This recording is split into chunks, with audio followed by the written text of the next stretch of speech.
Here we are again for another Everyday Theology Bible reading plan. I'm here with Scott, and we're going to be discussing Exodus 4, verse 24.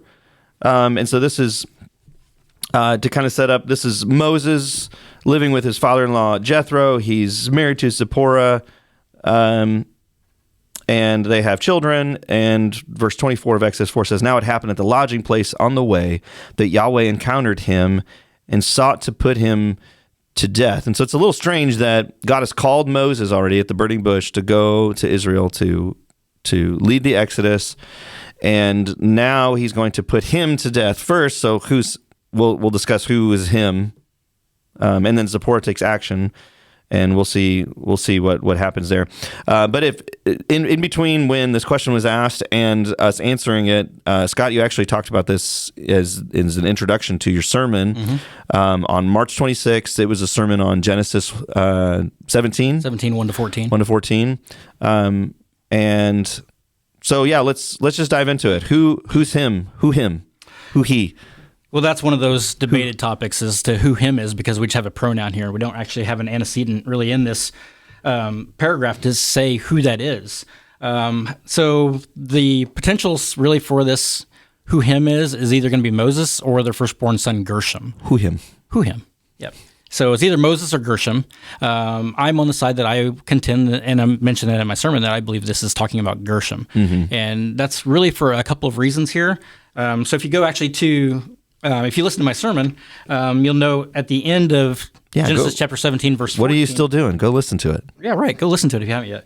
But in verse 14 of Genesis 17, it says, "But an uncircumcised male who is not circumcised in the flesh of his foreskin, that person shall be cut off from his people." So we're talking about people that are uncircumcised. That person is going to be cut off from his people. It doesn't say the parents of that person are cut off or anything like that. It says specifically that that person is cut off. Now, in Exodus 4 here, it's talking about that God sought to kill him. Well, according to Genesis 17, it's talking about the person who's uncircumcised here. Now, I would make an argument that Moses had been circumcised, and I would make an argument that is when Pharaoh's daughter found him in the river. Like, oh, this is a Hebrew baby. Well, how do you know that? I think it's probably partially because he'd been circumcised. Oh, yeah, that makes sense. From the line of the seed this way, because Egyptians did do circumcision, but they did it differently, and we're not going to get into that here. But I think that's one way that they're like, well, this is a Hebrew baby. So yeah. And also Zipporah in verse 25, she cuts off her son's foreskin. Yeah, exactly. So now, also, if you look at the paragraph just before this that I didn't get into, it's all about the son, right? So if you back up to verse 21, and Yahweh said to Moses, "When you go to return to Egypt, see to it that all the miraculous wonders which I have put in your hand that you do them before Pharaoh. But as for me, I will harden his heart with strength so that he will not let the people go. Then you shall say to Pharaoh, 'Thus says Yahweh, Israel is my son, my firstborn. So I said to you, let my son go that he may serve me. But you have refused to let him go. Behold, I will kill your son, your firstborn.'" So the entire paragraph preceding this is all about the son, Israel being the firstborn. And then we talk about Pharaoh and his firstborn. So now then 24, we skip to Moses and his firstborn.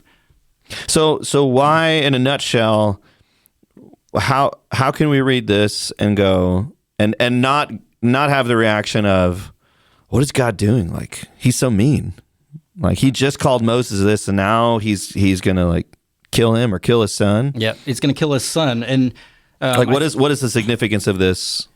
So for us, the circumcision here was the line of the descendants here from Abram. Became Abraham there in 17. And so God was very clear that his descendants are going to be identified through this and through this promise, and this is the sign of the promise as a reminder of that promise and of the seed and their how they're going to be fruitful and multiply throughout the land, and Abraham's going to become a father of a multitude of nations that way. However, Moses now is being called, Israel's been in slavery in Egypt for 400 years now, and it's time that Yahweh is going to bring them up out of Egypt. So he is sending Moses and his family back to bring them up, but Moses' son has not been identified as one of those children of the promise at this point. So God is going to do what he promised to do back to Abraham, that whoever has the sign of circumcision is going to be cut off. So he's just being faithful to keep his promises. And that's what it makes me think of, that we downplay the the holiness of God Yeah.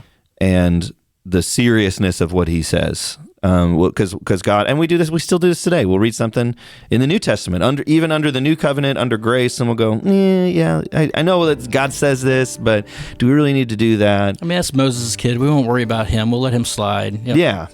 And God takes what he says seriously, and so should we. Yeah, absolutely. And so, yeah, don't accuse God of being mean. God is holy and faithful to his promises, and expects us to obey, do what he says.